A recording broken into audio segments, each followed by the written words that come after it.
Hello, welcome to Crystal Core Skills. In this video, we are just going to summarize the lines, the types of lines that we talked about last time. But before that, let us try to highlight something here. Um, yeah, it's just about the line. Line is defined by 2 points. So if you join the 2 points, you form what is called a line segment, and that in itself is a line. And you can extend the segment of the line in either of the direction endlessly. And from that point, from either of the point, if you're going endlessly, then you will now come into the concept of ray, because ray is just an extension from one point endlessly. However, you can have some points along the ray to form some kind of like ray segment, but in most cases we work with line segment. So when you're presenting line, be careful to say to present the arrows, because sometimes if you put arrows on both sides, does it mean that you're moving endlessly?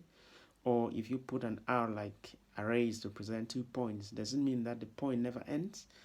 Because if you put like a b and then arrow on top, for example, like this is a point, and that is where everything begins in geometry. Now if you have 2 points, if you join 2 points to form a line segment, so according to geometry, if you watch my previous video, geometry tells us that a line segment can be extended in either direction infinitely. So that means you can extend this one endless that side, and you can extend this one endless that side. Now from this point onwards, that's when the idea of array comes in. Array is just an extension from one point. You can go to any direction, but as long as it's one point, you can go south, you can go east, you can go west, just endlessly. So when you're presenting an array and a line, you need to be careful, because if you have 2 points here, you have like a line segment. I just simplify it as line segment. I always work with a line segment anyway, but some people work with rays, with lines. For example, if you have, this is point AB, this is, let's say, this is AB, and this is AB.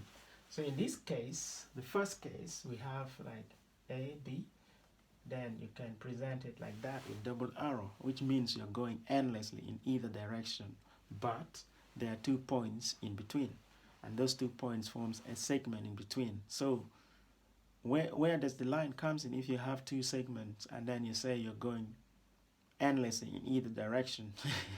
So that's a kind of confusion that I normally get when I'm reading books.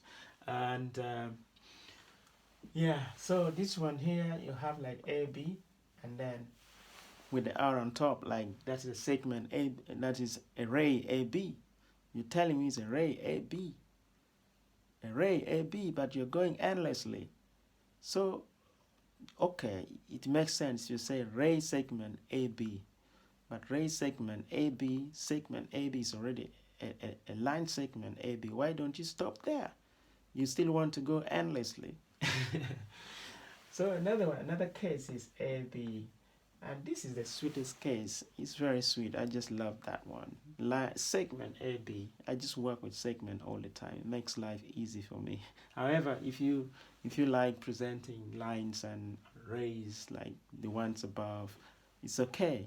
But I think it makes sense to make it definitive, because when you're dealing with definitive problem in geometry, I think it's a good idea to work with the line segment instead of lines which never ends, or segment, I mean ray which never ends, but a segment is the key. It's very simple and simplified, because you're telling people that you're working within a definitive limit. You're not going endlessly, and that's how you can apply the point and line ideas in solving problems in geometry.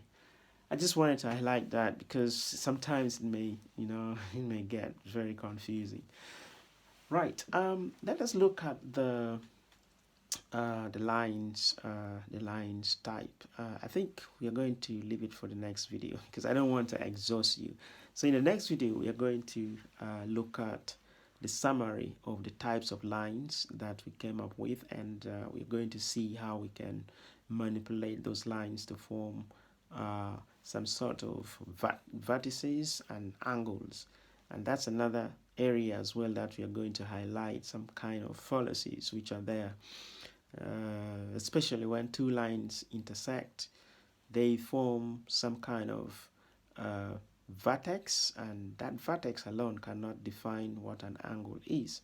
You need the other bit of the circle in order to come up with a fully blown angle, which is quantified, you know.